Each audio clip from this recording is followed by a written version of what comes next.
Hello friends, ഇത് ഞാൻ വെറുതെ വീട്ടിലിരുന്നൊരു ഡേ ആണ്. ഒരു ഡേ ഇൻ മൈ ലൈഫ് എടുക്കാമെന്ന് വിചാരിച്ചു. കാലത്തെ 11 മണിയായിട്ടോ ഞാൻ എണീറ്റ് വന്നപ്പം. രാവിലെ ഞാൻ കഴിച്ചത് നെയ് റോസ്റ്റും സാമ്പാറുമാണ്. പിന്നെ ഞാൻ എൻ്റെ പൂച്ചക്കുട്ടീനെ കുറച്ച് നേരം ഡിസ്റ്റർബ് ചെയ്തു. ഇവളെൻ്റെ കയ്യിൽ അടങ്ങിയിരിക്കുന്നില്ലായിരുന്നു കേട്ടോ. അവൾ പിടച്ചിറങ്ങി ഓടിപ്പോയി. പിന്നെ ഞാൻ കുറച്ച് ഹെയർ കെയർ ഒക്കെ ചെയ്തു. ഇത് ഞാൻ തന്നെ വീട്ടിലുണ്ടാക്കി വെച്ചേക്കുന്ന എണ്ണയാണ്, കാച്ചിയ എണ്ണയാണ് കേട്ടോ. മുടി വളരാനും അതുപോലെ സ്പ്ലിറ്റ്നെസ് മാറാനും ബെസ്റ്റാണ്. അതിന് എന്തൊക്കെ ചേർത്തിട്ടുണ്ടെന്ന് ഞാൻ വേണമെങ്കിൽ വീഡിയോ ചെയ്യാം.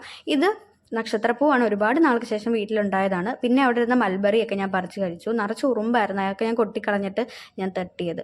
പിന്നെ ഞാൻ കുളിച്ചു, ഫ്രഷ് ആയിട്ട് വന്നു. പിന്നെ ഞാൻ ചട്ടിച്ചോറ് കഴിക്കാമെന്ന് വിചാരിച്ചു. ചട്ടിച്ചോറല്ല കേട്ടോ, ആക്ച്വലി ഇത് ചട്ടി കഴിഞ്ഞ ദിവസം മീൻകറി ഉണ്ടാക്കിയ ചട്ടിയാണ്. അപ്പോൾ അതിലേക്ക് കുറച്ച് ചോറും തോരനും അച്ചാറും അതേപോലെ തന്നെ കുറച്ച് ഉള്ളിയൊക്കെ വരട്ടി, സവോളയൊക്കെ വരട്ടിയിട്ട് ഞാൻ അതിലേക്ക് ഒഴിച്ച് മൊത്തത്തിലൊന്ന് കുഴച്ച് കഴിച്ചു. നല്ല ടേസ്റ്റ് ഉണ്ടായിരുന്നു അതിന്.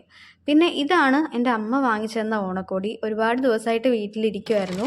അപ്പോൾ അതിൻ്റെ സൈഡൊക്കെ ഒന്ന് അടിക്കാനുണ്ടായിരുന്നു. അങ്ങനെ ഞാനത് അടിച്ച് ഷേപ്പാക്കിയിട്ട് ഇട്ട് നോക്കി. പിന്നെ ഇത് ഇന്ന് വീട്ടിൽ കുടുംബശ്രീ ഉണ്ടായിരുന്നു കേട്ടോ, അതിൻ്റെയാണ് ആൾക്കാരൊക്കെ.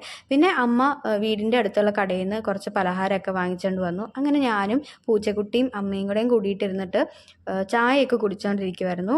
അപ്പോഴാണ് എൻ്റെ അനിയത്തി കോളേജൊക്കെ വിട്ട് വന്നത്. ആൾ സീരിയൽ അഡിക്റ്റാണ്, ജാനിയുടെ. അപ്പോൾ അത് വഴി കൂടെ നടന്ന് കണ്ടുകൊണ്ട് വരുമായിരുന്നു. പിന്നെ ഞാൻ കുറച്ച് സ്വീറ്റ്സ് ഒക്കെ കഴിച്ചു. രാത്രിയിൽ ദോശ തന്നെയാണ് കേട്ടോ കഴിച്ചത്, അതുകൊണ്ടാണ് ഞാൻ പ്രത്യേകിച്ച് കാണിക്കാത്തത്.